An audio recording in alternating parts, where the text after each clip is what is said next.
Halo Sobat Literasi, perkenalkan nama saya Dona Estenatania dari SDN Kauman.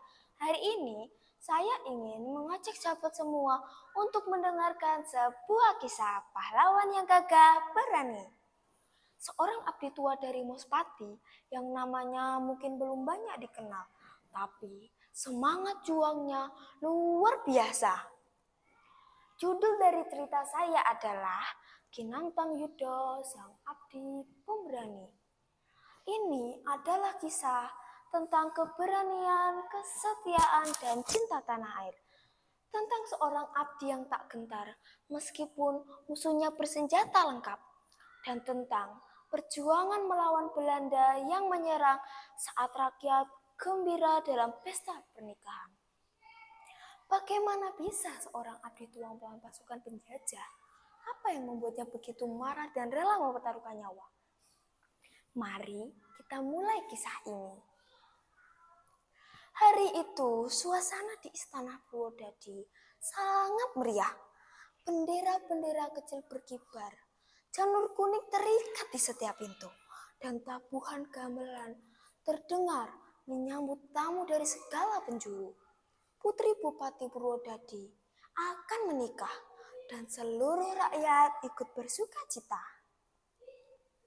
Tamu dari berbagai daerah berdatangan termasuk Bupati Mospati. Raden Tumenggung Yudo Prawiro yang hadir dengan rombongan kecil. Ia disambut hangat oleh Bupati Purwodadi. Semua berjalan lancar hingga dor dor dor. Tiba-tiba terdengar suara tembakan dari luar gerbang istana. Suara tembakan mengguncang langit biru. Debu beterbangan, teriakan panik terdengar dari segala arah. Asap mengebul, prajurit-prajurit Belanda menyerbu masuk dengan kuda dan senjata lengkap. Belanda menyerang, selamatkan para bupati, teriak salah satu pengawal istana. Pasukan kompeni datang secara mendadak, tanpa peringatan, dan langsung mengincar para bupati yang hadir. Mereka ingin menangkap para pemimpin daerah dalam satu kali serangan. Para bupati berlarian menyelamatkan diri ke arah yang berbeda. Ada yang ke selatan, ada yang ke timur. Raden Tumenggung Yudo Prawiro lari ke arah timur menuju Caruban bersama beberapa pengawal sejati. Sementara abdi-abdinya yang lain, termasuk Wiroyudo, terpisah di tengah kekacauan. Beberapa hari kemudian, Wiroyudo pulang ke Mospati. Tubuhnya lelah, wajahnya kusam. Ia segera menemui istri bupati. Ibu, maafkan hamba, kami diserang Belanda. Mendorongku melarikan diri ke arah timur. Hingga sekarang belum diketahui keberadaannya. Astaga!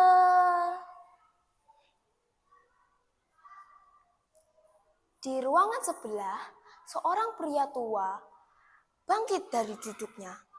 Tubuhnya kurus, tapi berwibawa. Tatapannya tajam.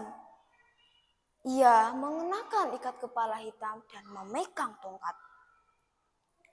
Belanda menyerang saat pesta pernikahan. Keterlaluan, ini sudah melewati batas. Iya Ki, kami juga kaget dan tak siap. Jika mereka bisa melawan saat hari bahagia, maka aku akan datangi markasnya di hari biasa. Itu berbahaya Ki. Jika hanya duduk diam, saat dihina itu lebih berbahaya. Mospati harus dibela. Kinantang Yudo berangkat ke Sidowaya bersama beberapa prajurit pilihan. Mereka berjalan menyusuri hutan dan sawah, menghindari jalan utama agar tidak terdeteksi. Di bawah sinar matahari sore, mereka terus berjalan menuju markas musuh. Malam tiba. Markas Belanda di Sidowaya tampak sepi. Beberapa tentara terjaga, sementara yang lain tertidur. Ini saatnya kita serang dari 3 arah. Jangan beri mereka waktu bersiap. Siap, Ki. Dengan aba-aba pendek, pasukan kecil itu menyerbu untuk Mospati. Belanda kaget, mereka tak menyangka serangan dari pasukan kecil bisa begitu hebat. Kinantang Yudo bertempur gagah di depan. Tombaknya bergerak dengan cepat dan kuat. Pertempuran berlangsung sengit. Dalam waktu singkat, markas Belanda hancur. Beberapa prajurit melarikan diri, sisanya ditangkap atau tewas. Setelah kemenangan itu, pasukan Mospati kembali ke tanah mereka. Hati mereka lega dan bangga. Di tengah perjalanan, mereka menemukan sebuah sungai kecil bernama Kalisat. Namun, saat Kinantang Yudo sedang menunggang kudanya melintasi jalan berbatu, krak! Kaki kuda tersandung batu besar. Kuda itu meringkik, terkejut, dan terjatuh bersama penunggangnya. "Awas, Ki!" teriak semua orang. Tapi semuanya terlambat. Kinantang Yudo terjatuh dalam jurang bersama kudanya ditelan tebing dan sungai. Mereka segera mencari ke bawah jurang, tapi tubuh sang pahlawan tak ditemukan. Hari itu seluruh rakyat Mospati berkabung. Mereka tidak hanya menangis, mereka juga bangga. Kinantang Yudo gugur sebagai pejuang.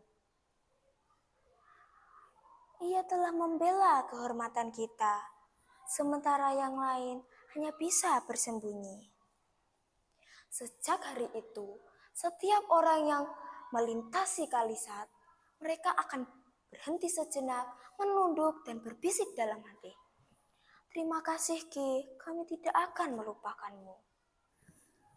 Kinantang Yudo mengajarkan bahwa perjuangan bukan soal banyaknya senjata, tapi soal cinta pada tanah kelahiran.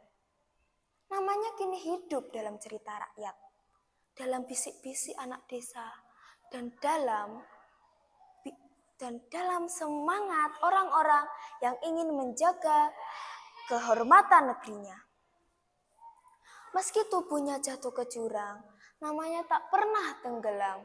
Kinantang Yudo mungkin bukan pahlawan yang ada di buku sejarah, tapi di hati rakyat Mospati, beliaulah sang abdi yang mengguncang penjajah dengan keberaniannya. Dari sini saya belajar, berani bukan soal besar atau kecil, bukan soal tua atau muda, tapi soal cinta pada negerinya dan tekad untuk melawan ketidakadilan.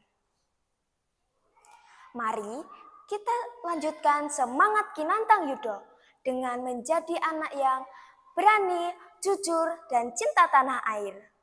Terima kasih. Salam literasi.